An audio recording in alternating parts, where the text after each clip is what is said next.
NYU Wagner. And on behalf of NYU Wagner, it is my pleasure to welcome you to today's discussion on cities, business, and climate change. We are so pleased to welcome again the sponsors of today's event, the U.S. Conference of Mayors and the Center for Climate and Energy Solutions. I am not this tall. Together, these two stellar organizations have launched the Alliance for a Sustainable Future, which works to strengthen cooperation between cities and businesses committed to meeting our climate and clean energy challenges. This is the second year that NYU Wagner is proud to host the Alliance's public forum as part of Climate Change Week. I want to offer a warm welcome to our distinguished panelists. Mayor Jackie Biskupski, Mayor Frank Cownie, Mayor Javier Gonzales, and Mayor Richard Thomas, as well as Tom Cochran, Josh Sawislak, Bob Percisetti, and Dan Zarrilli. I look forward to hearing what this distinguished panel of public servants, business leaders, and environmental advocates have to say. All will receive proper introductions shortly, but on behalf of NYU Wagner, thank you for being here today. NYU Wagner has a long history of making an impact on public service, both here in New York City and around the globe. We have been educating and preparing the world's public service leaders for over 75 years. Through a curriculum that blends theory and practice, our students enhance their skills, build networks, and have new experiences that enable them to address significant public problems and actually get things done. Our alumni all over the world apply their education to make real improvements in people's lives through healthcare, international development, urban planning, nonprofit management, finance, and many other fields, including the environment. We here at Wagner also pride ourselves on being the place where timely, important, and relevant conversations occur, and today's discussion is no different. We recognize that in order to find solutions to a problem, we must look at it from all angles and hear from all sides. The issue of climate change and its impact on our environment is certainly not an easy one to solve, though many of our students and faculty are already actively involved in doing so. For example, one of our student organizations, the Alliance for Climate Change and Environment, is dedicated specifically to this cause. They are educating their fellow students on these issues to build an understanding of the intersections of climate and other areas of public service. Our capstone program, which is the centerpiece and culmination of Wagner's education, allows students to translate their classroom learning into practice. And last year, 5 of our capstone projects dealt directly with environmental issues. This is an important and vital conversation, and I thank and applaud not only the panelists, but those of you in the audience as well for taking the time to be here today. Before I turn the podium over, I want to take a moment to recognize our friends at the U.S. Conference of Mayors from partnering on events such as today's forum to hosting a Wagner intern over the summer. Wagner and the Conference of Mayors have enjoyed a long and fruitful relationship which continues today. We are in the midst of planning some more exciting programs, so please stay tuned. And now it's an honor to welcome to the stage the CEO and Executive Director of the U.S. Conference of Mayors, Tom Cochran.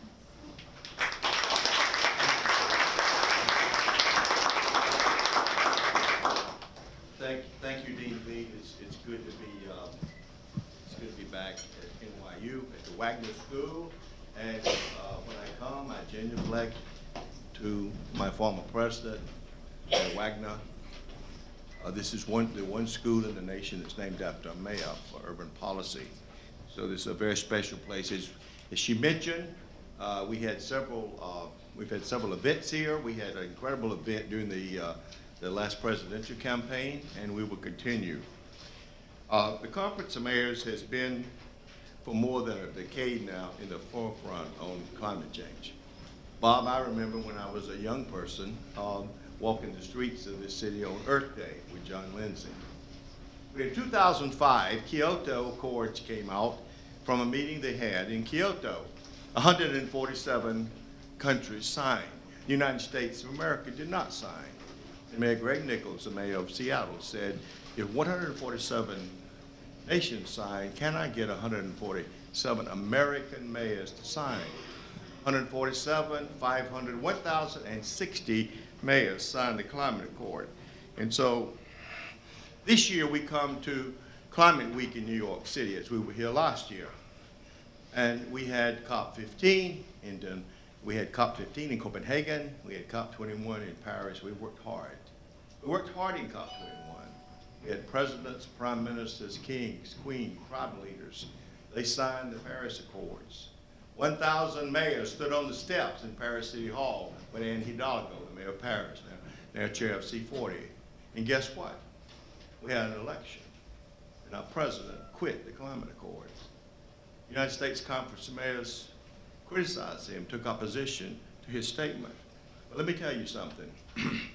You know, they can walk, they can talk, and they can talk, and they can quit. But the mayors of the United States, working with other mayors throughout this world, are coming here to New York today to saying that we are doing everything we can to protect our climate. In June of this year, we met in Miami Beach, passed resolutions, continue to support climate.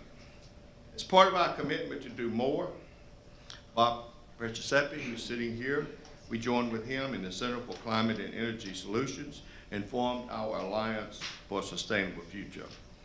This alliance provides a platform for private sector and mayors and public sector to come together. This alliance is chaired by Santa Fe Mayor Javier Gonzales and also vice chaired by Jackie Biskupski from Salt Lake City. We have today with us the mayor of Des Moines, Iowa, Frank Cownie, and also Mayor de Blasio's Chief Resilience Officer, Dan Zarrilli. We are pleased also to have the business community with us, J.P. Morgan, Duke Energy, AECOM. Today we are releasing a study of 102 cities, and we're talking about what we are doing. When our president quits, we keep walking, we keep doing it, and we are doing it. Today we are releasing a survey of 102 cities. The survey demonstrates that cities are trying to reduce their carbon footprint. 2/3 of the cities buy green fleet vehicles, purchase renewable energy, and so on and so on. It's all in our study. Let me just say this. We appreciate the alliance that we have with Bob. As we speak, the President of the United States will speak to the United Nations. He's in, he's out, he's tweeting, God knows what else. It really doesn't matter. It really doesn't matter to us because we are aligned with our mayors, we are aligned with Democrat and Republican mayors. And it's not the big things that you do. We've got fleets, we've got electricity, we're doing everything we can every day. And at our meetings, working with Bob, I think we can do it. So I'm going to now turn it over to Bob Giuseppe, one of the greatest leaders we've got in the United States on the whole question of climate change. Welcome to the stage, Bob Giuseppe.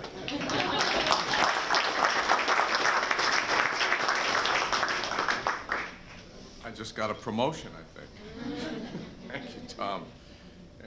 And thank you, Dean, for hosting in this. You know, it's a little bit crowded, but we love this space. I love this building, the Puck building. I've looked at it for decades, and I'm so happy that NYU is in here, and how appropriate that Urban Studies and Public Policy School is here in this building. And the last time we were here, there was a gas station across the street.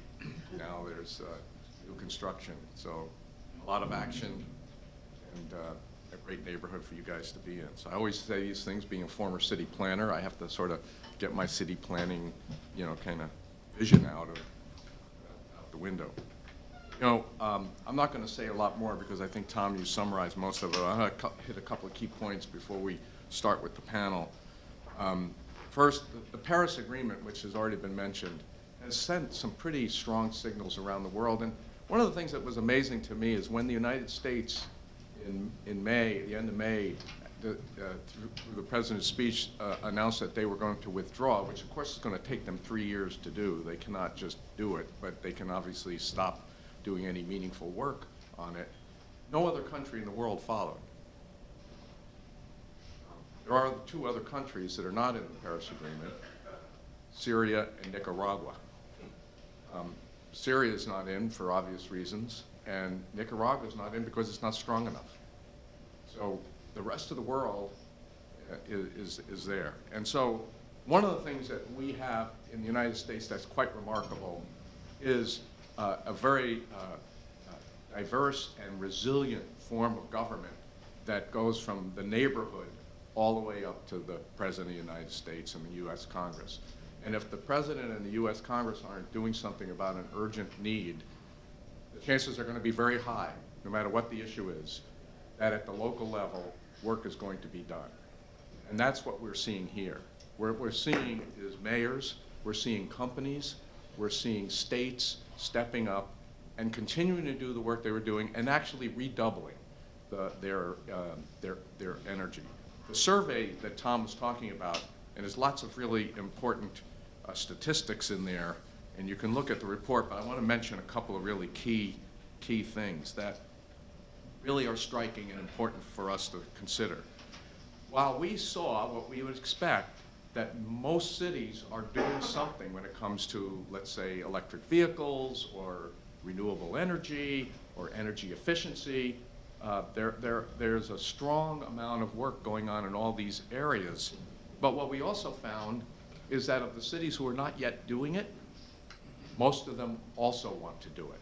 So we asked the question about, do you want to do this? And so here's the huge potential. It's not just the fact that we have strong leaders, and we have some of them here with us today, but we also have many other cities in the country that want to learn, and they want to understand how they can start to take action.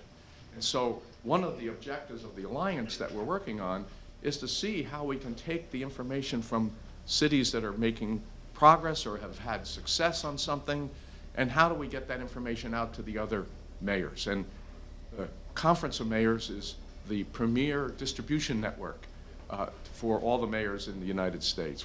1,400 mayors can share this information as we pull it together, and also bring the experiences of the business community. You know, we have some of the major businesses in the United States are taking action. You have companies like DuPont and General Mills and Apple and Google and Microsoft and Pacific Gas and Electric Company and Walmart. These are huge and very profitable and very important companies. And what we're finding is every one of them is standing up and saying, well, we're going to keep doing this. We're going to keep doing this because their customers expect it, their stockholders expect it, and their employees expect it. And so this momentum, just like your citizens expect it. So we've got, and actually citizens tend to be employees also in some of these companies. So we've got a real convergence here, and we're releasing some case studies today as well as the survey. That's the beginning of that process of developing the information that we can then share with others. And we have to back it up with our ability to provide a little bit of assistance and help to get people over the hump of implementation. So we, on our case studies, we have Santa Fe, Mayor Javier Gonzales' Verde Fund, and he'll talk a little bit about that. Salt Lake City, Mayor Jackie Biskupski's Climate Positive 2040. The Mayor of Las Vegas, who is not here, but we have their case study with us today of 100% renewable energy. And Duke Energy, who's not on the panel, but part of our alliance, who's been working with Charlotte and Asheville in North Carolina on some very important sustainable energy projects. So today, you guys have already been introduced, so I'm not going to do it again, but I'm going to make sure I get the exact ones here, because I think some people were not able to make it today. But Javier Gonzales, who's the chair of the Alliance, and the mayor of Santa Fe, New Mexico. Thank you for coming. Mayor Jackie Biskupski from Salt Lake City, Utah. Mayor Frank Cownie from Des Moines, Iowa. Sawislak, the Global Director of Resilience at AECOM. Global Director. I've seen pictures of you in other countries. I've seen you in other countries. And many of you here may know Dan Zarrilli, who's the Senior Director of Climate Policy and also Chief Resilience Officer for Mayor de Blasio and the City of New York. And we're really, really happy to have all of you with us. And what we'll do is each one of you will do a 3 to 5 minute quick summary, and then I'll ask them some questions, and then we'll do some questions from the audience. So be thinking of your questions. And Mayor Gonzales, will start with you. Thank you. Good morning, everybody. On? Good morning. It's on. Good morning, everybody. Thanks for having us here, Dean. Thank you for welcoming us once again. I'm the mayor of Santa Fe, New Mexico, and feel incredibly fortunate to be able to be mayor of such a historic city. For 400 years, we've been a blend of multiple cultures that have always recognized that care for the environment has been important. One of the things that I found myself when I started talking about climate change and solutions was having a conversation in my parents' kitchen where they were asking the question, why are you doing this? I mean, it's a matter that, that takes place in big cities, or there's no factories around here. We don't really see pollution going up in the air. And it was a real moment because I understood that just because we're talking about climate solutions didn't mean that everybody got it, and especially the citizens that called our community home. But then when I started to speak to them about the drought cycles in our city becoming longer and longer, the fact that it was getting warmer and warmer year over year, and asked them, do you worry about fires and what the fires would do to our groundwater? It was an instant yes. And we've got to make sure we prevent that from happening. And so it opened up the door to have a conversation with them that there's a reason why we're worried about fires happening. There's a reason why our drought cycles in our city, in the Sangre de Cristo Mountains that are right above Santa Fe, are real tinderboxes for fires that can have a massive impact on our entire community. I wanted to focus my earliest efforts on climate change on the issue of inequality and people living in poverty. Because all the data shows is that people living in poverty will bear a disproportionate share of the impacts of climate change. We're already seeing locally in homes that the idea of home security is less and less available because of the costs of rising utilities. So we convinced the city council to do something that really we didn't quite understand what it was going to look like, but we wanted to establish a Verde Fund, a fund of public investment that would go specifically for investing in programs that were at the intersection of climate change and poverty. And the idea wasn't to just necessarily go and have a fund that retrofits homes or have a fund that puts solar on rooftops. It really was about this idea of it serving as a transformational model for people in poverty. So what were some of the things that were proposed? Working with youth, teens who had fallen out of the system to come back in to actually learn how to install solar or retrofit homes was an example. Being able to sit down with families and talk about not only how to create more home security, but in doing so, bringing alongside programs that put solar on their rooftops, that put more money in their pockets, and with more money in their pockets, being able to invest that in some of the other needs that they may have.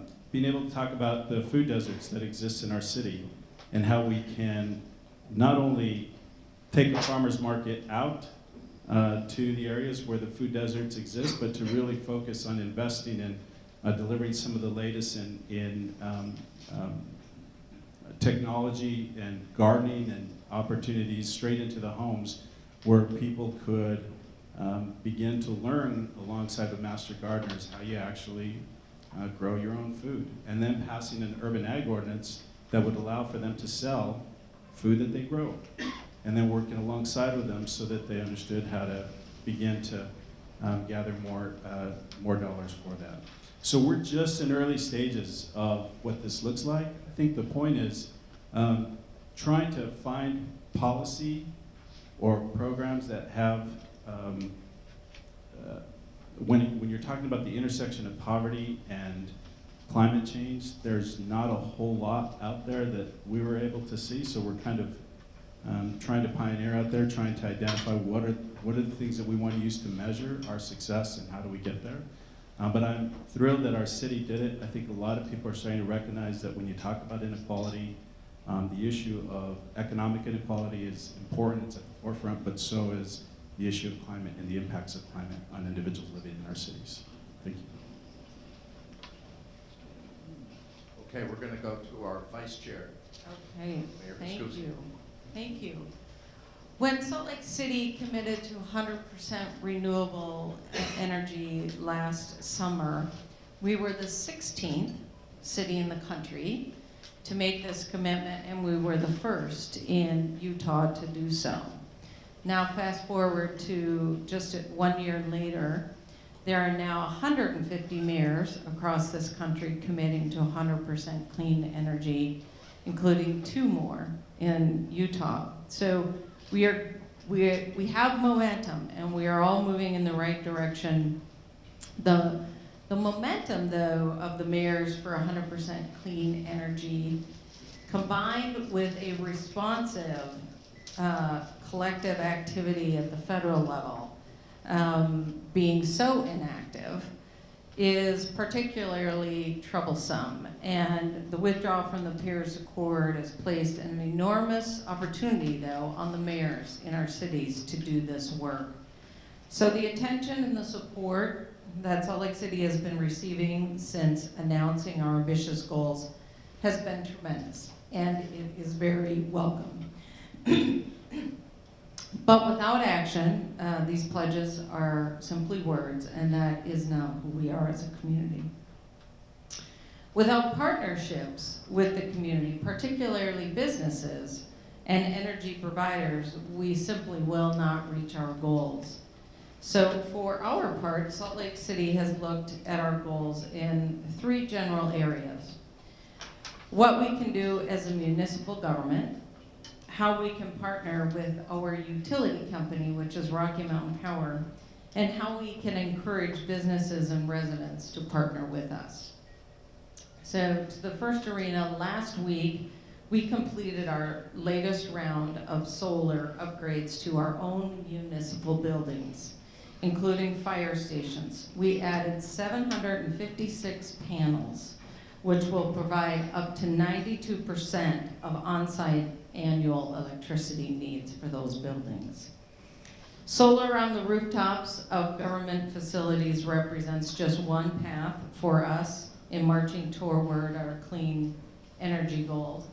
We also worked very closely with Rocky Mountain Power to create a subscriber solar project, which came online in central Utah.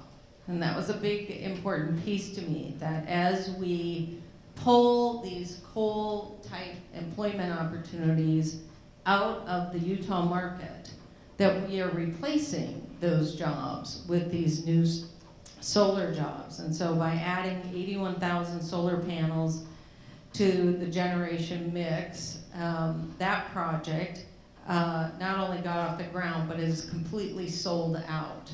Salt Lake City was the single largest subscriber to the program, enrolling 90 separate electric meters that are powering our government operations and doubling the amount of clean electricity dedicated to our facilities. So that is all moving in the right direction, but we've got to get another project underway in central or southern Utah.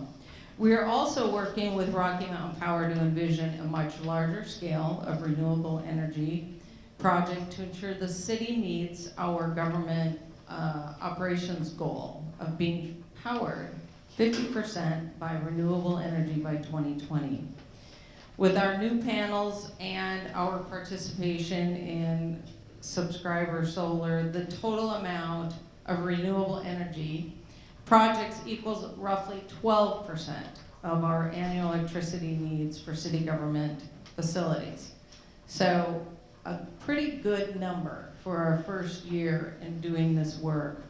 All of this work comes after we sign what is an unprecedented 5-year franchise agreement with Rocky Mountain Power, which acknowledges our city goals, sets milestones, gives us an opportunity to look back and work with Rocky Mountain Power to make sure we are on track to meeting our goals.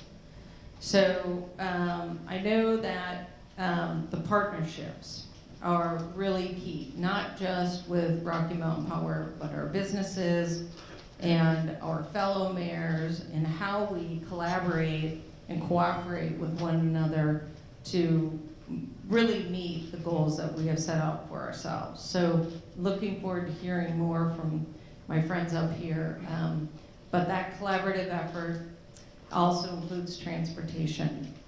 And the infrastructure project underway that Rocky Mountain Power agreed to is pouring $14 million into our main arteries for electric vehicles, and that is a great, another great project that we are working with them on.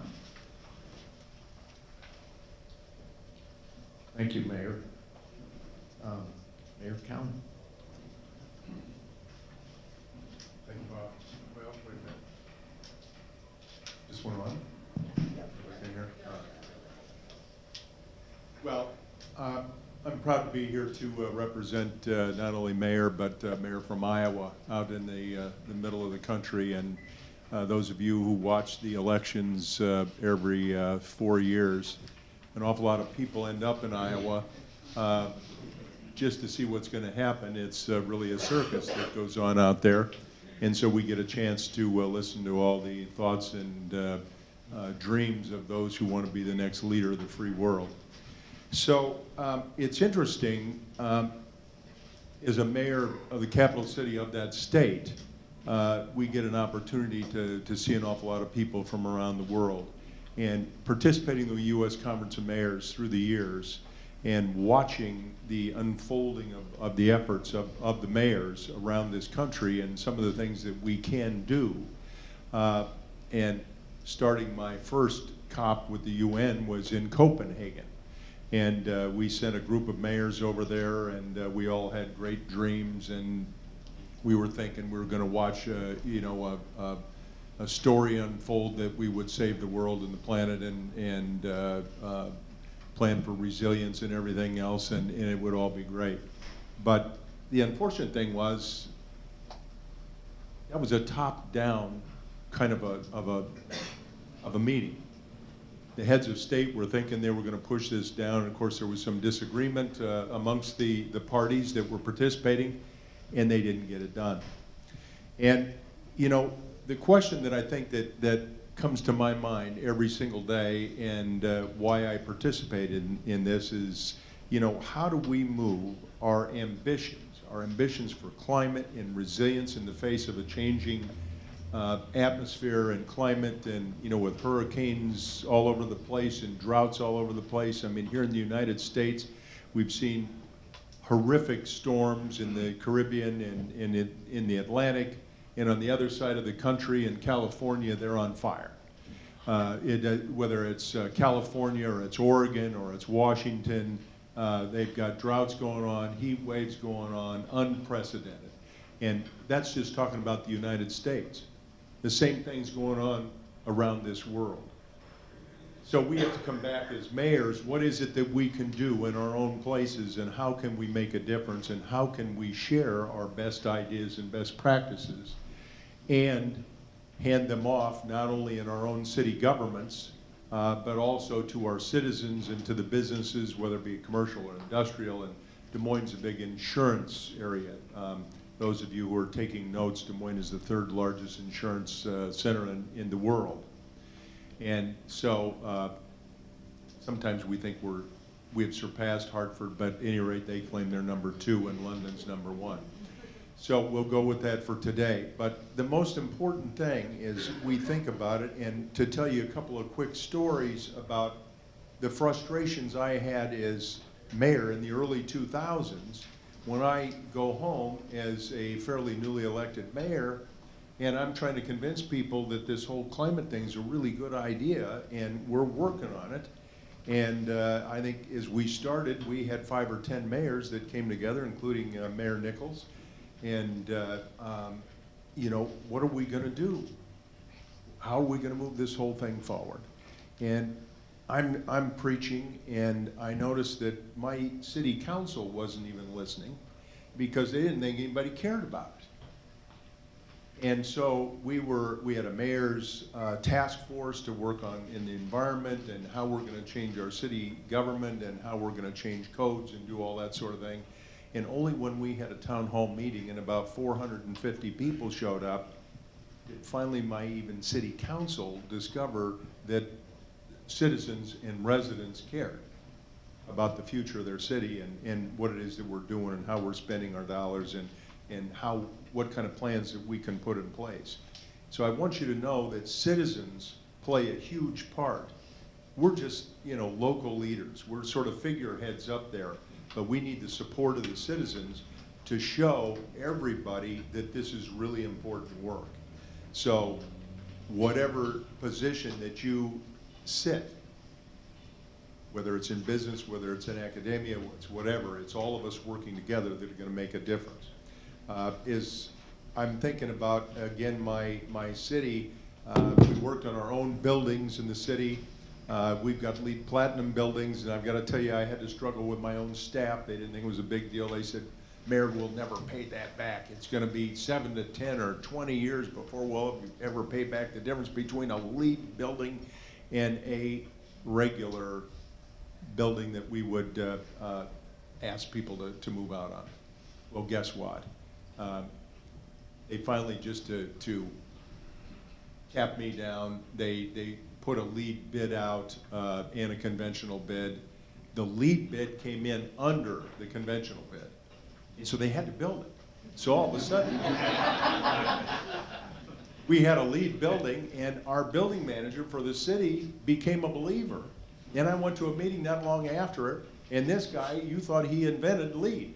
And he was one of the biggest pushers back, said this guy's crazy, he's green, it's all that. And all of a sudden, you know, we had national press, and we had this big sign and a glass thing on there, a LEED silver building, and then all of a sudden we had a LEED platinum building, and you'd thought he invented the whole thing. But you know, I even had the press ask me, aren't you concerned about this? Here, you've been out there working on this, and this guy is like acting like he brought it to you. And I said, you know what, I don't care, because now he owns it. He's gonna have to go out and he's gonna have to prove up every single day, because he's bragging about the efficiency of these buildings and how wonderful they are. And now he's gotta go out. So it's not the mayor telling anybody to do it. Now our building department owns it, they're out there doing it. We worked with Wellmark, we've changed codes, we've done some things, we tried to help them out. And Wellmark Insurance Company, they're building their new headquarters, and we had a horrible discussion about what we ought to be doing about the future of their building, and I was suggesting that they build to a LEED standard. They're a health insurance company.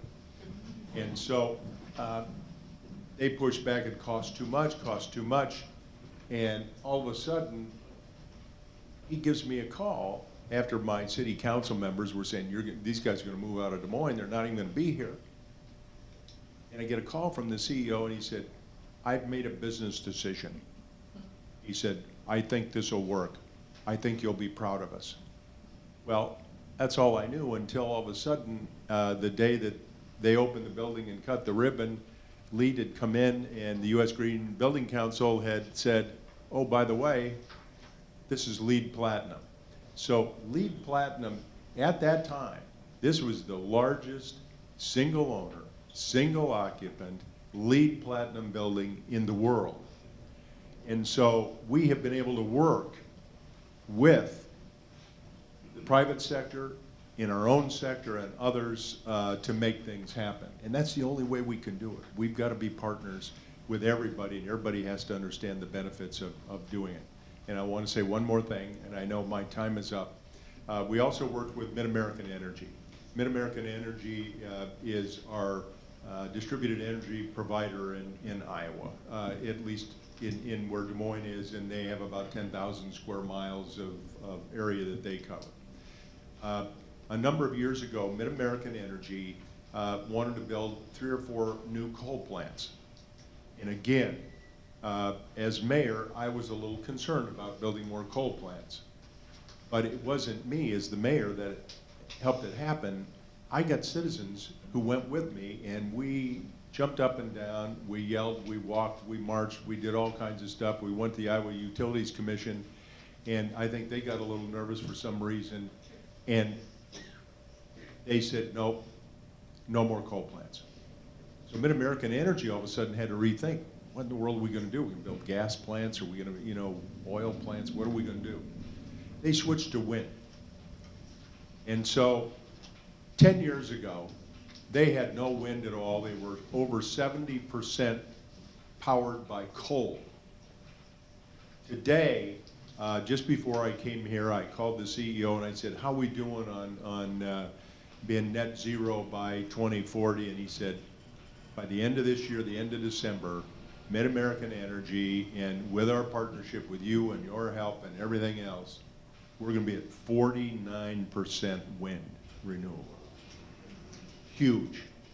But they made that as a business decision, but influenced again by citizens who cared, who stopped the cheapest form of energy, and they switched to wind, and they discovered that after you build a windmill, you don't have to keep feeding it and putting more power in it. It just keeps turning, and the kilowatts keep coming out. And they've made a huge success out of it and have a national reputation. So, thank you. Well, thank you, Mayor. And I think all of us are in awe of the wind power in the central part of the country, and we're all kind of looking to see how we can get more of it and get it to the coast. I'm going to turn to our host city now.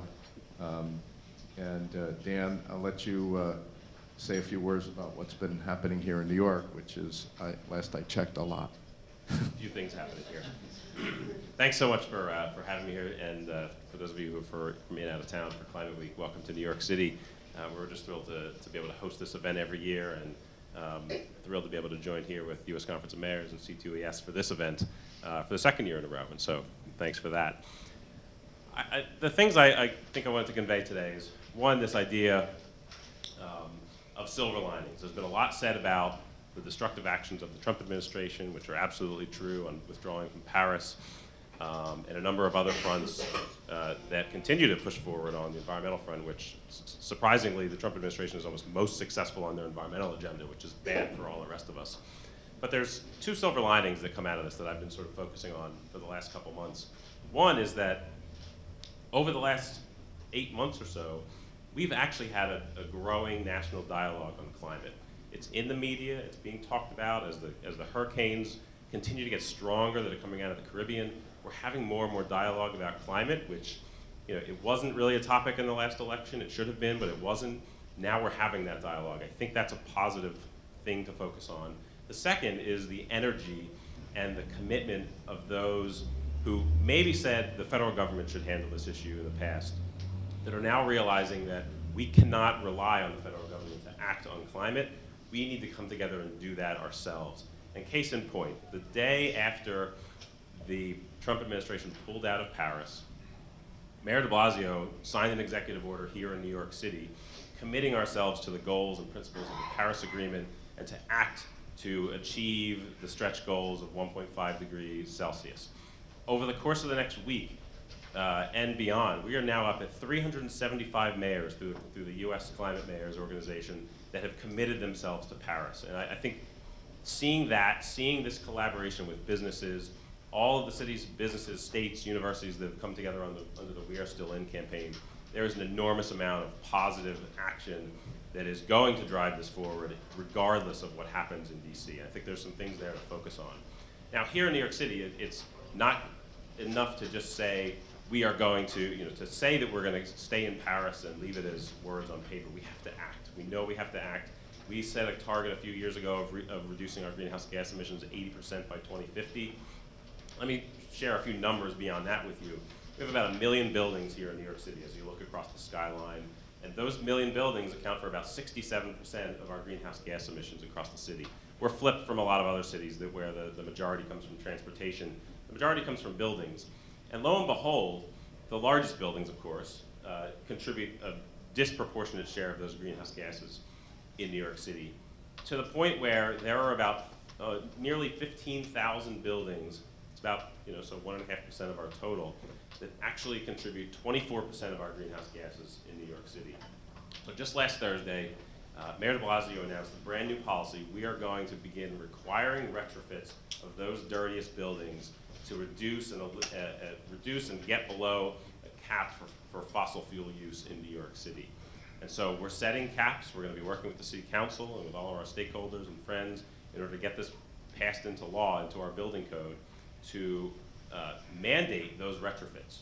Now, it's a strange thing to hear talking about collaboration between the public and private sector, and at the same time, we're going to be requiring these retrofits. But in fact, there are many buildings that meet these requirements because they've been taking voluntary action. We're rewarding those who have been taking action through programs like our Carbon Challenge and others across the city, where good actors and good owners have been continuing to make those retrofits, saving money, saving energy, improving the air quality. But there are those building owners that just haven't been doing it, aren't doing it, and we're going to make sure that they do it because the city needs it, the planet needs it. If we're going to hit our targets for greenhouse gas emissions, we ultimately need to get those numbers from our existing buildings down. It's been a major challenge for us in order to find ways to drive down greenhouse gases on existing buildings, and this is one next step on how we're going to do that. And it's probably the single biggest step that we can take to reduce our greenhouse gas emissions here in New York City. So, long story short, I guess I wanted to focus on action. There's always, there's lots of talk in the climate space, and I think what you're seeing up here is cities and companies who are acting to drive down emissions and build a better world and build a more resilient world, and that's what we're focused on here in New York City. So thanks for having me here today. Thanks, Dan. And we'll have more in the Q&A, I think, to go into this. Josh, you're the private sector guy on the panel today. And so speaking of the entire private sector from the United States, no, you guys do a lot of work with cities as well, and so speak to your company, but also to the opportunities for partnership. Thanks, Bob, and thanks, Tom, for this partnership, which is really important to AECOM. We're a global infrastructure services firm. We work across the entire life cycle of infrastructure. So we work very closely with cities because that's where the infrastructure is. And we work very closely with companies who own a lot of infrastructure. And the cities and companies work together, and they have to, because it's symbiotic, right? The cities can't exist without the companies. That's where the economic engine is. And the companies can't exist without the cities because that's where the market is and that's where the employees are. And so what we see from the private sector is there's an opportunity here to drive economic development. And so I'm the business guy. I'm going to talk about the business case around why we should do this. Why should we care about investments in climate? The climate issue has become, for a whole lot of reasons, a partisan political issue in this country. The scientific and ecological piece of it. But there's a piece of the climate discussion that is not partisan, and that's the economic piece. It doesn't matter what side of the aisle you're on. You want to grow the economy and you want to create jobs. Everybody says that. So let's look at how we do that. One of the things that's really interesting about clean energy is it creates very good, higher wage jobs. They're not all technology jobs. Some of them are electricians and plumbers, factory workers, construction workers, and most of them are above ground. So these are actually good jobs, and they're domestic jobs. We can do this here. We are amazing in this country at developing and implementing technology. And we can do that, and we can grow the economy here. When we talk about things like energy efficiency, so that actually saves money. The private sector can work with the public sector and with companies to lower the cost of their operating costs for existing buildings, and we can do it, build more efficient buildings in the future. We can build more efficient transportation systems. We can do all of these things that actually generate wealth, right? They save money, or they create opportunity, they create jobs, they drive the economy. And if we start talking about climate in that economic sense, we create that business case. And I don't have enough time up here to kind of go through all of the numbers with you, but a lot has been written about this. We've done a lot of work on it. I'm happy to talk to folks afterwards, or you can email me. But there is incredible opportunity. Some of the business cases that we've seen and heard about, some more that are in the publication, and even more that are being talked about all over town this week and throughout the year. So it's exciting to be in this partnership with cities and with companies and really look at how we change this conversation from one about you have to pick between the economy and the environment. I think you can pick the economy and the environment. and you can do it in an amazing way that brings us all together. When we were in Miami Beach for the Conference of Mayors meeting, Richard Florida came and spoke to us. And one of the things that resonated with me is he said, we're self-segregating ourselves politically and economically. We're choosing where we live and who we talk to. And it's making the conversation harder. And we need to be able to break those boundaries. We need to work with people who think differently about certain things, but there are commonalities, things we all care about, and we can do that. So I'm really excited to be part of this effort. I'm really excited to see some of the things that we've been doing. We were here last year, sitting up here. I think we're sitting in the same chairs. We're a year older. We're much more attractive. But what we've learned in this year is we can do things. We're seeing that happening. So I will leave it there, and we will go into Bob's very detailed and brilliant questions, which we will answer. Oi. Well, thank you. Thank you all for those comments, and I think the audience can see that we have a dedicated group up here, but they represent the surface of so much more that's going on in the corporate and city world. I want to follow up a little bit on a couple of the comments that were made here. Tom, I don't know that you mentioned it in your opening comments about at the annual meeting, the Conference of Mayors adopted a resolution for 100% renewable. So it's a huge symbol of intent and commitment.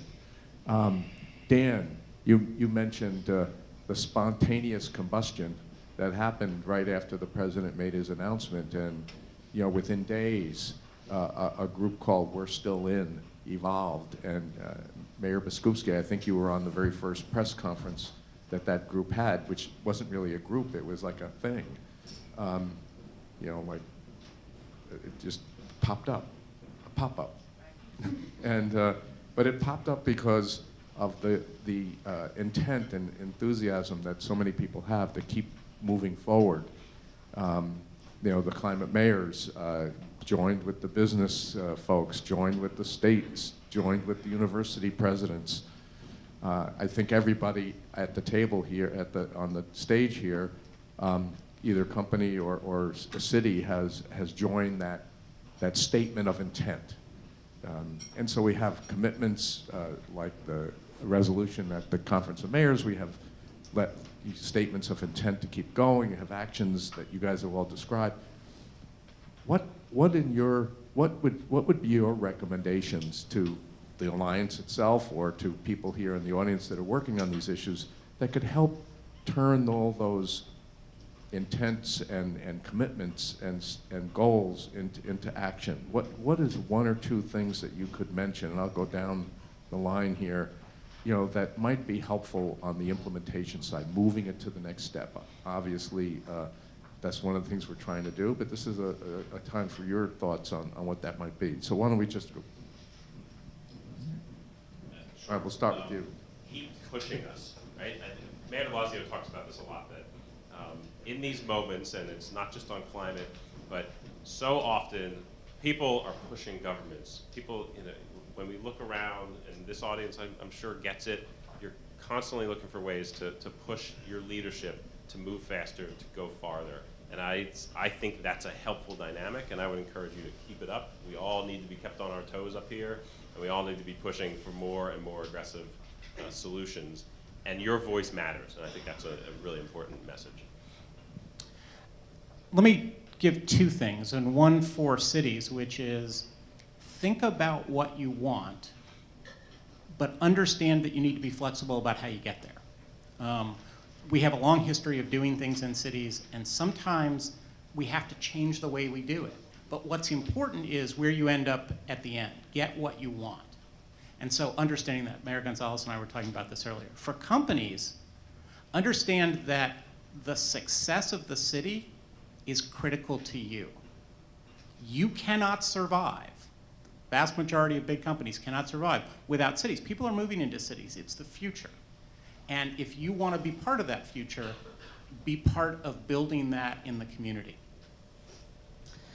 I'll say going back to something very basic, and that is the best way for us to get to a climate positive place is energy efficiency, which means power down.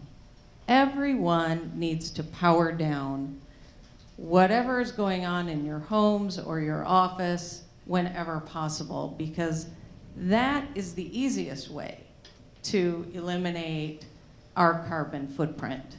And the other thing I will add is we are asking our business partners to participate, and we are challenging them through awards. And I'll give you an example of the awards. Energy Efficiency Project of the Year, Tenant Leadership, Employee Engagement, Highest Energy Star Score, Benchmarking Champion, Energy Data Leadership. And I'm telling you, the number of businesses more than doubled from last year when we started this. And the businesses are now competing, and we all love that. I live in the BYU, U of U country, and they love to compete with one another. And so this works well. Even though we're not forcing, it works well. I agree with everything that's been said up here, but so let me give a slightly different perspective. The thought that the corporate sector is making a huge move. I gave an example of the insurance industry, and that one business has affected all the other employers in Des Moines because they have to compete in the same market for the employees.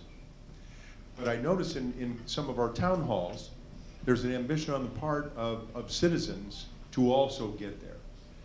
In Des Moines, Iowa, and we've got probably 60 to 70% of the residential single-family structures are over 60 years old and lack insulation, lack good doors, good furnaces. Some of those furnaces are 30, 40, 50 years old.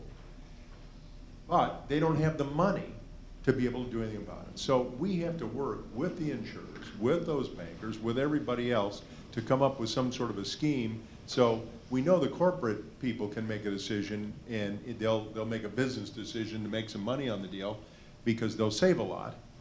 But somehow we have to also help out the citizens who work for those businesses who don't have a lot of solutions. So I think, again, it's all of us working together, the public sector, the private sector, the businesses that support them, and we have to figure out ways to push it down so every citizen benefits. Just briefly, I would say what everyone said is correct. Support everything that everyone said. Get involved, required of your elected officials. The other thing is make it personal, right? You can influence a lot of behavior by your own behaviors, so taking on the issue of climate change in your own lives and how you live your daily lives, I think can be high impact. And then the final point is there's a huge space left for more solutions to come into the area of climate solutions. So if you have a tendency to want to be an entrepreneur or a social entrepreneur, bring your ideas and your mindset into this space and help us identify other solution sets that can help us meet our goals of reducing our carbon footprints. So, trying to be a little more specific with this question, because I think you've all mentioned sort of the what I'll call the big three, efficiency, energy, reducing the impact of energy going to renewables or other low-emitting sources, and transportation. Transportation, cities, when they look at their own vehicles, they have a small amount of because leading by example, Mayor, as you just said, but it's a small number of vehicles compared to all the cars in your cities. So what has crossed your minds, and Josh, maybe what have you seen in working with cities that cities might move to beyond their own fleets into the wider range of transportation systems in their city to reduce its impact. And maybe we'll start down that lane again. I think it's a great question. Even in New York City, 25% of our emissions come from our transportation sector, and electric vehicles are a key part of that. One big thing that we're seeing, yes, thinking about our fleet a little bit, is that we still need to push for development of more technology here. There are single family, there are generally sedans or private vehicles. The marketplace is growing. Tesla's moving down the price point to a more affordable car. But we still can't get some of the bigger trucks, certainly not our sanitation vehicles or our fire trucks, to be electric. And so one really interesting initiative that we're still working through and hoping is successful is we pulled together with over 30 cities, and this is an initiative that was, I give a lot of credit to LA, they led a lot of this initiative. We pooled our purchasing power and said, over the next several years, we are all collectively, all these 30 cities, going to be purchasing about 115,000 vehicles of all makes and models. And so we put them all on the table and said, manufacturers, come back with opportunities because we want to electrify these fleets. And it's an enormous signal that we are willing to do that, but in some cases the vehicles don't exist. We got back at dozens of responses from auto manufacturers to find ways to start filling those gaps. We're having conversations. I don't think we've purchased anything off of that RFEI just yet, but it sends a signal that we want to move farther, and the market is responding, and we're collectively working together. There's a lot to be said on that. The other is the growth in infrastructure that we need to charge all these vehicles. And it's something that I think we are all very far behind on, and it's chicken and egg because people aren't going to buy the vehicles unless they know how they're going to charge them, putting out the infrastructure outlay without a marketplace. So somebody has to go first. And we've started some conversations, we're doing some work on where to best put things like charging hubs, how to start deploying that sort of infrastructure across the city. And we'll be having more to say on that in the next coming weeks and months as we're doing some more of this work. But we know we have to get out there and start providing more of that infrastructure for charging.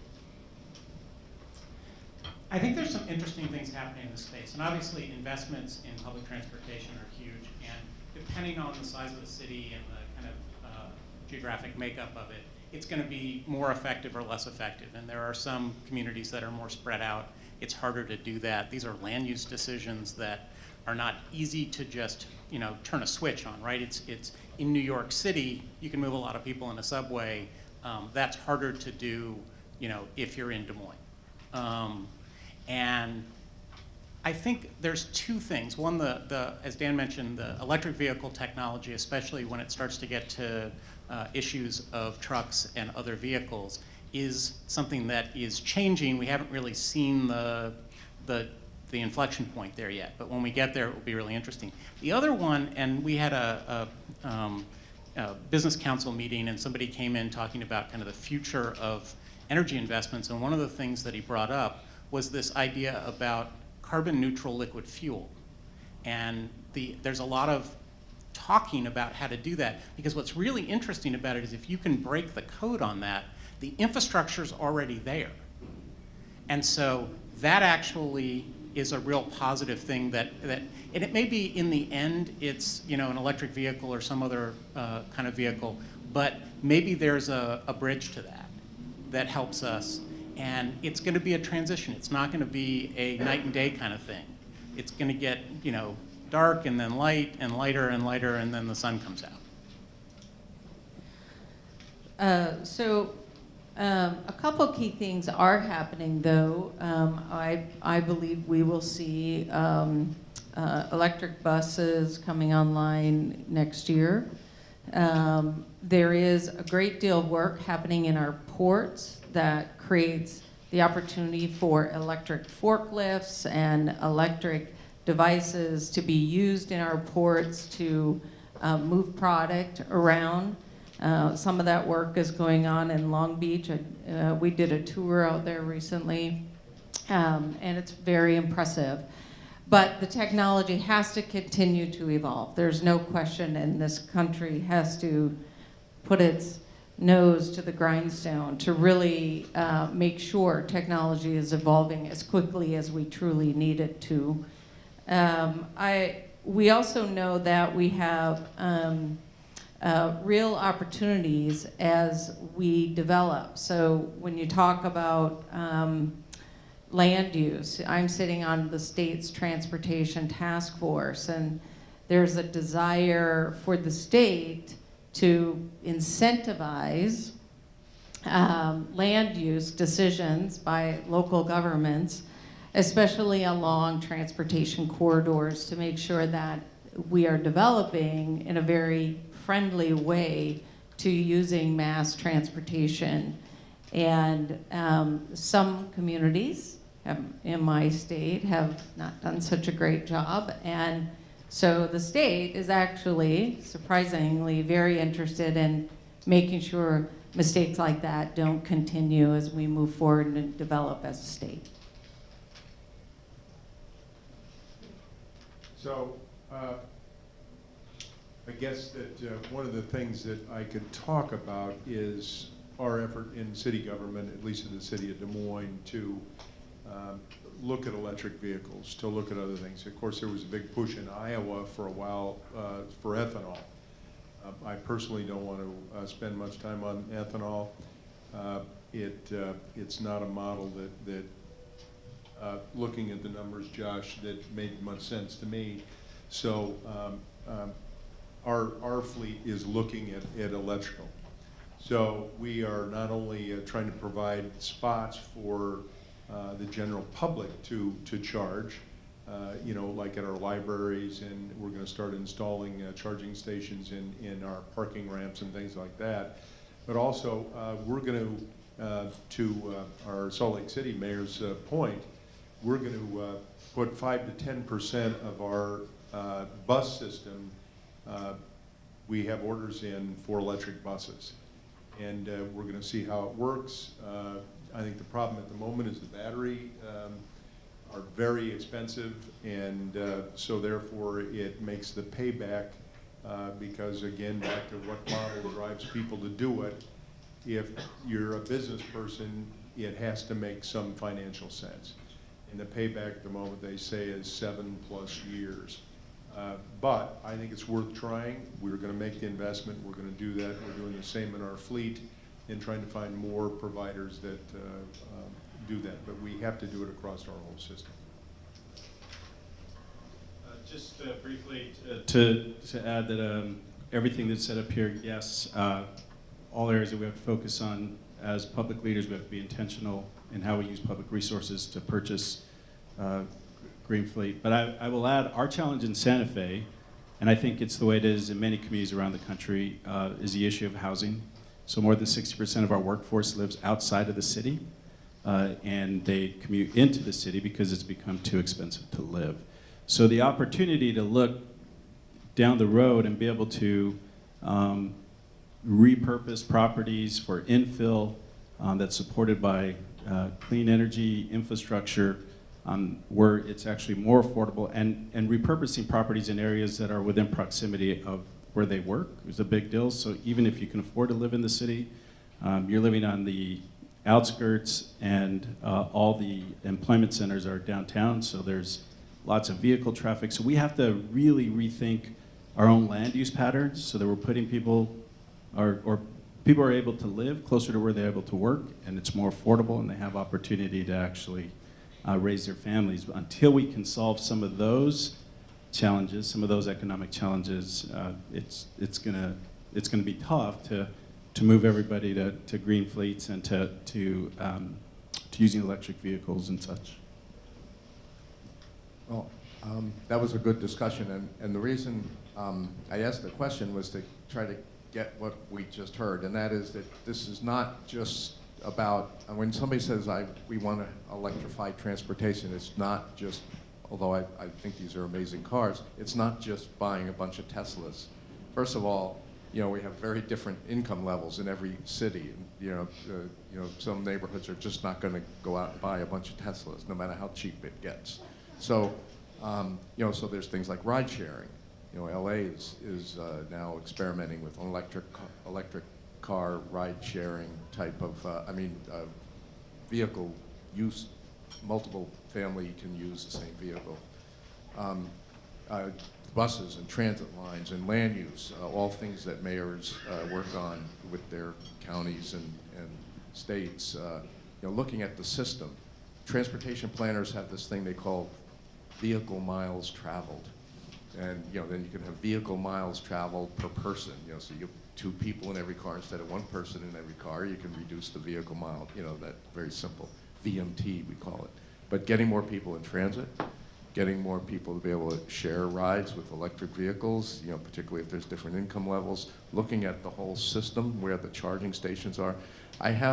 Dan, I have this picture I teach, I show in a class that I teach that is a picture of Fifth Avenue in 1903 during the Easter Parade. You may have seen this picture. It's all horse buggies. In 1913, it was all cars. That's 10 years. And I don't know who was in charge of making all the gas stations be around then, but they did it in 10 years. At least enough that people could get to Fifth Avenue. And of course, it was a traffic jam, as you might imagine. And it hasn't stopped since. So, but I think the point is that there's so many different components of this. It's not just getting people to buy electric vehicles. So, but that's an important part of it. So I'm going to turn to the audience now, and I'm going to, we'll share, oh my goodness. All right, so we have 1, 2, 3, 4, 5, 6. Good morning. You just have to hold it and start talking then. Can you hear me? We got you, don't worry. You can put your hand down. It may take a few minutes.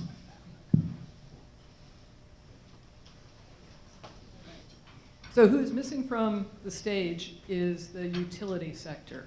And I'm interested in the problem of an economy and an infrastructure that is built on fossil fuels when we're trying to move away from them, but the model of a regulated monopoly requires a set of barriers and incentives that prevent us from doing that quickly.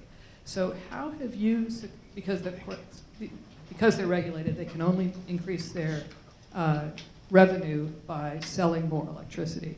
So how have you successfully dealt with some of the regulatory and permitting and distributed generation issues that have come up in your work? Let me start from the utility side, and I don't work for utility, but we work very closely with them. So one issue is they actually make money by spending money. They get return on capital. And this is a 100-year-old system that we set up to run our to regulate the utilities. And it was built at a time when the goal was build more infrastructure, right? So we have to rethink that. And some states are. And remember that the investor-owned utilities are regulated at the state level. And so the work that New York State is doing around kind of reinventing that, the work that California PUC is doing, a bunch of other states are actually doing that. And the utilities are working closely with them because they understand that they need to change in order to be successful in the future. So I think there is a bunch of stuff going on in that space. Unfortunately, it's not regulated at the municipal level with the exception of municipal utilities. It's really regulated at the state level, and this is something that has to get worked on in each state because it's distributed that way. Right, and so for us, Dominion is our natural gas provider.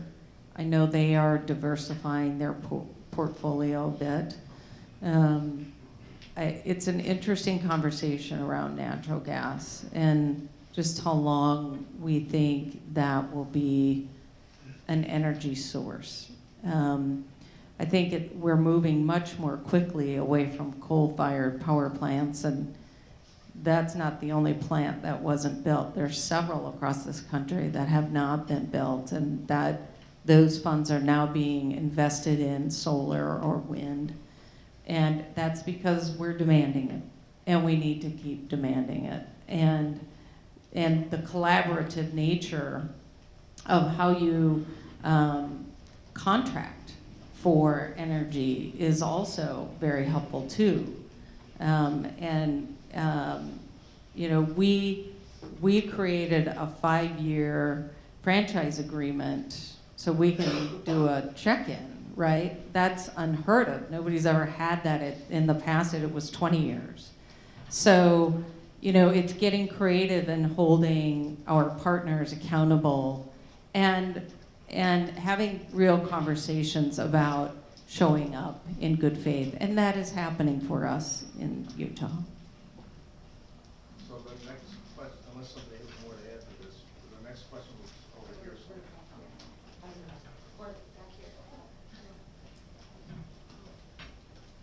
And then it was over those two. Hi, Randy Dindial, and thanks for this wonderful conference. About 4 years ago, I was invited by the Times for a global conference on sustainability. The most provocative thing I heard 4 years ago at that conference was that China was going to lead the way on sustainability.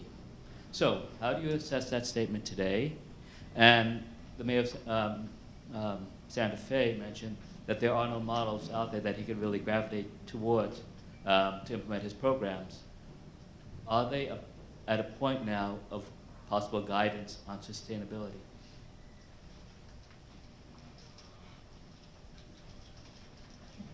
So I'll start with this a little bit because part of what we are doing now is tracking emissions so that we actually know where everything is coming from, creating baselines to work from.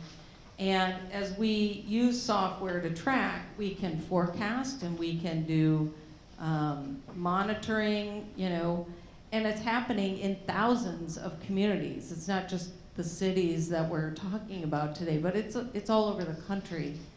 That is a super helpful tool to guide us. And then the survey that the Alliance had conducted now really is telling us kind of what is working and what isn't. So this work that's happening in this country is young, comparatively speaking, yet the power really has to come as we collaborate, and we need global partnership.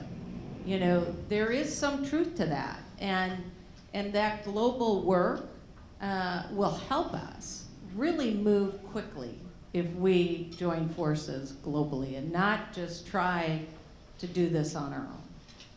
I just said that the reason that it's been a challenge for us is because when you attack poverty, you get to learn that there's not a single solution in how you actually allow people to rise up from it. And so that the idea of the Verde Fund is to bring one solution set to the table in terms of transformative impact through whether it's workforce building, through addressing the issue of utilities. But we learned as we began to work in the community that, as we all know, many things that are holding people back, behavioral and mental health issues, substance abuse issues, multi-generational poverty, all those challenges we're confronting. So I think in every community, the issue of poverty may have some of the same systemic issues, but how we approach helping people and elevating them out, there's multiple approaches, but I feel that in Santa Fe, as in any community, that if you see solar going up in the nicest parts of our community, we should see solar going up in the places that that are struggling and don't necessarily have the best wages. And part of that was the reason in terms of the equity, but I wanted it to be more than just a transactional. I wanted to be a program that really, through workforce skills or other ways, allow people to begin to elevate themselves out of the poverty levels. And just quickly on China, the Chinese are stepping forward. I mean, the U.S. is stepping back on the global stage on some of these issues, and China's using that opportunity to step forward. So we'll see how it plays out. One other thing, we've met with Chinese mayors and the U.S. Conference of Mayors did that in California, as a matter of fact, and we had a very interesting conversation. But you talk to Chinese mayors, they're concerned about the environment, about the particulate matter in there and the health implications, as well as sources of energy to grow their economy. And so it's been interesting to watch them make some decisions, and as the prices of solar comes down and wind comes down, they're discovering that the ongoing costs of the renewables in those two areas are oftentimes less than the ongoing costs of operating a coal plant, for instance. So the business case is starting to be made to make that transition. Of course, there's those that are in those industries, fossil fuels, that are not looking forward to seeing their business erode. But those of us who are looking at a green economy, there's thousands of jobs. And in Iowa, we've got numerous plants that are making parts for wind generators, and thousands and thousands of jobs across the country. So I know the Chinese are looking at the same opportunity. I think one here, you're in the back of the room after this one. Good morning, and thank you guys for being here. I'm Ellen McCrae. I'm with the National Oceanic and Atmospheric Administration, the federal government. But I know, I'm sorry, All right, except to say, I know. But the point, I guess the point that I'm trying to make is that there are some of us underneath those high levels that are really trying to do a lot of work. And so a part of it is we need you guys to show us that it's still valuable. So all of this stuff is still happening. And we recently, I think, have a new director coming that is a believer. But one of the interesting things that I have to ask is really, how is the science going to be most useful to you? And I get it that there are some political pressures, but the point that we're trying to make is that the science is underlying all of this innovation and technology. And beyond that, into specifics around like city farms, would it be useful to use our free information on growing degree days for farming, or cooling degree days for air conditioning, so that you have more efficient systems, so that you know when those days are and when that can work? So my question to each of you is really, where are you using the science that we can provide? Everywhere we possibly can, for sure, because it is a foundation for how we're able to, or how I'm able to move city councilors who don't believe or understand it to actually see it, especially when the science is so very clear. So we need it daily in helping to build and adopt public policy, and the more that it's available out in different spheres, the better off we are, so it doesn't look like we're just kind of creating our own science or we found it. So one, I think that's certainly important. And then yes, to the free information that's available. I didn't know about y'all offering free information, but definitely I'm going to hook into that, because I think being able to bring tool sets into our communities that the federal government's already making available and doing it in a way that is helping us meet some of our goals is important. Let me just quickly say, I met Josh when he had another hat on and worked for the last administration. I got to tell you at the local level how valuable that scientific information and facts are, as we try to build a case, as was pointed out with not only our city councilors but our citizens, that, and of course some would say, well, but is that good information, or is it fake news or whatever? But nevertheless, for me and for our group that was on the White House Task Force, we created an app, and we connected to all that scientific data that you permitted us, or the federal government permitted us to put up. And I will tell you that it is music to my ears to hear that there's possibility that that data is going to be available. Because an awful lot of the connections that we had with our app, you go to it and it's taken down. So we need to get that information back out there. We need to share it publicly. It's valuable in building a case for public sector, private sector, everybody to look to the future of this planet, and especially in this country. I will add too that members of city councils change every 2 years. So, it's very important that that data and that information is not only easily accessible, but also easy to consume and understand quickly. And that it helps us. As you look at some of our smaller communities, aggregate procurement is a real opportunity for cities to network on acquiring energy. And in order for those communities to really understand how that's even possible, having data is truly helpful to them. And then like my Department of Sustainability helps all the little communities in Salt Lake County understand what to do with that data and how to sell their own communities on moving in the right direction. And I had two things. One is thank you for staying at NOAA and continuing to do what you do. It's so vitally important that we all do recognize that it's amazing work is still happening in the federal government.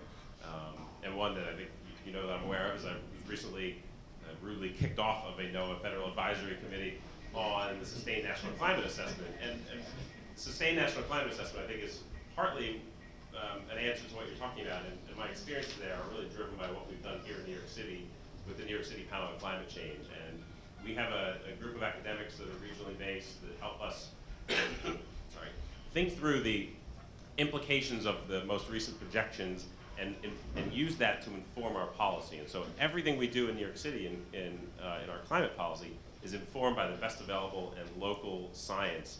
And that's, I think,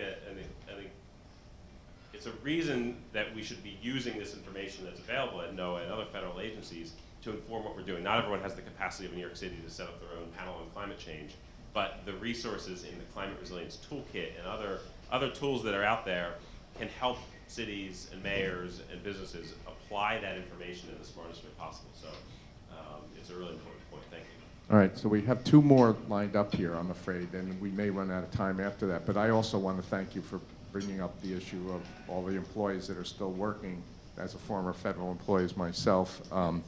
But I also heard a plea for us to not lose track of raising our voices about how important the data is, so that gets back in the other direction. Over here. Thank you. And I have sort of a philosophical question, which goes somewhat to the point that was just made, because it's not just saying thanks to people at NOAA.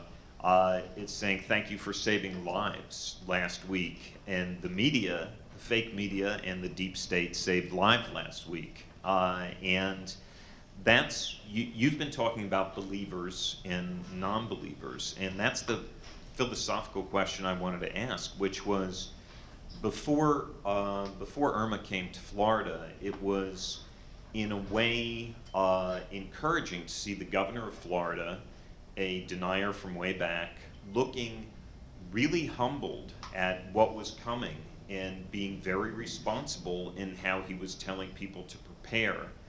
And now, days later, he's saying, well, I don't know how I feel about climate change. And the question, obviously, we have Trump ahead of time saying the storm is huge, and then when asked about climate change, well, there have been bigger storms. The question is, how much does belief matter in what you're dealing with? As a climate communicator, I'm always trying to show the financial interest that's there, the political interest that's there. You're on the ground, politically, financially. How much does it matter at this point, particularly when we're facing these storms which are coming even this week? It matters a lot. I would direct you towards the work that George Mason and Yale have done in this space, and I think it's really interesting. One of the things at another meeting that Bob organized, we had some folks come in from George Mason, and one of the things that the guy said is, most Americans actually believe in human-caused climate change. They just don't believe that most Americans do. So they're not willing to talk about it because they think they're in a minority, because there has been this massive campaign around the science isn't settled. Guess what, guys? The science actually, there's not a lot of scientific debate around this. There's a lot of political debate. There's not much scientific debate. And you know, if you want to understand your point about saving lives, go back and read John Barry's book on Isaac Storm, the 1900 hurricane in Galveston, where nobody listened to the weather forecasters, and everybody died. And the difference happens when we actually get people out. And we evacuated a massive amount of people out of Florida. Where we had islands where we couldn't get people out, we had massive devastation and loss of life because of just the geography of it. So I think perceptions matter and the data matter. And it's important that we recognize that and thank the people who are spending their days and nights working on this.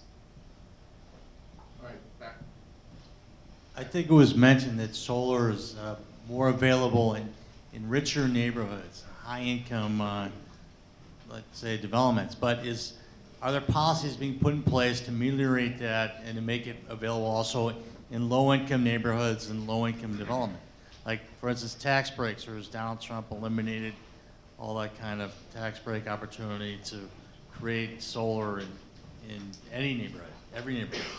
Sure. So in Utah, the solar subscriber program I talked about enables you to buy your energy that is driven by renewables, and that follows you. So even if you're not putting panels on your roof, or there aren't panels on the roof of your rental, you can still subscribe to renewable energy through our program, and it costs right now essentially the exact same as the old way of going coal. So there is real opportunity for people in our county to get into a renewable source for their use. They offer that here actually in New York. You can select if you want to get energy from a renewable source, but it's obviously more expensive.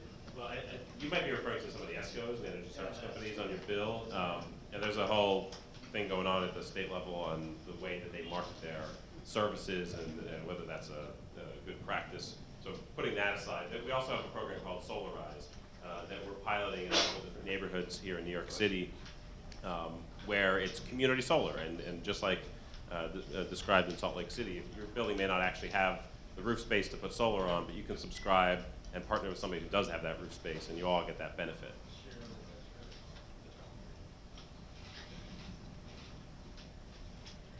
Okay, thank you for taking my question. And I applaud the work that you're doing with the vehicles and also renewable energy. I'd like to shift gears a little bit and talk about what's being done to sort of re-engineer waste management in your communities, specifically regarding organic waste. As we all know, solid waste contributes dramatically to greenhouse gases. And as someone who works for the New York City Department of Education School Food Program, also represents the Urban School Food Alliance, who has used market-driven change to purchase compostable plates in our large cities, as an example.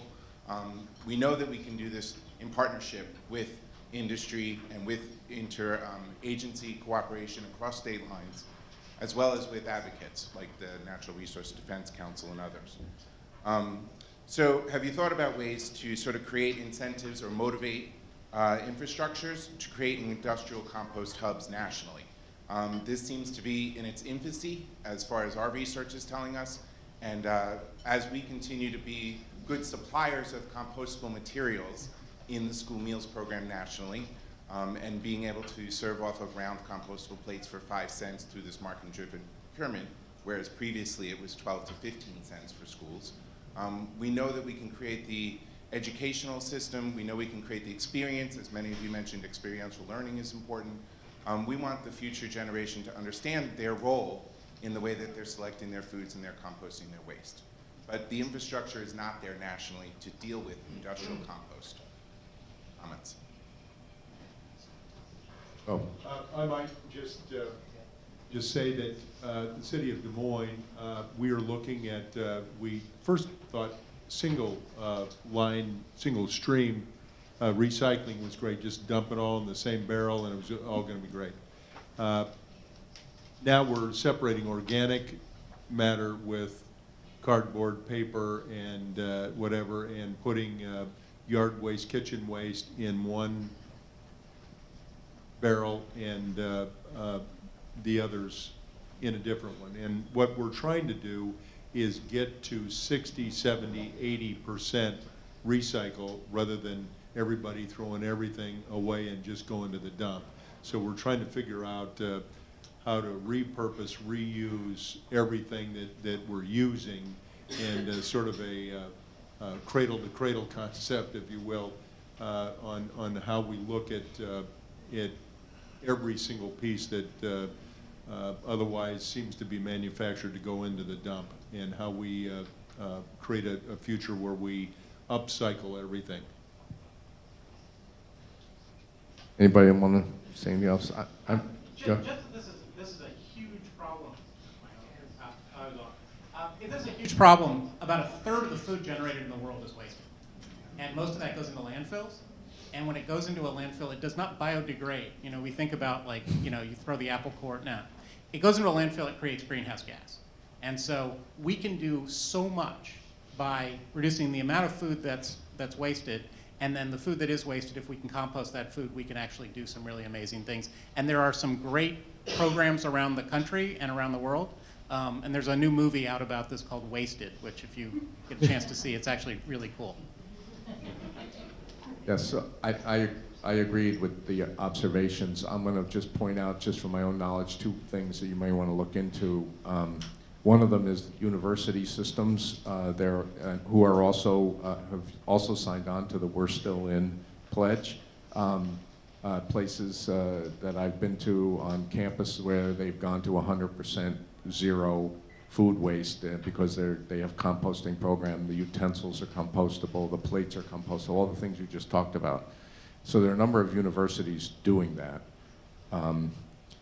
The other place that I would refer you to is the Green Sports Alliance. Over 100 sports venues in the country have joined the Green Sports Alliance, and one of the things that they do is collect all the hot dog and other nacho waste. Is that an official thing, nacho waste? Nacho waste, it's totally official. You know, and they are finding places to do the composting. I've actually been to a time at the Philadelphia Eagles before their season started. They every vendor put everything on a table that they were going to do, and they went through every item. Can't do this, can't do that. It was really fascinating. But they're creating demand for the large compost facility, and I don't know where that is now, but it might be something for you to look into.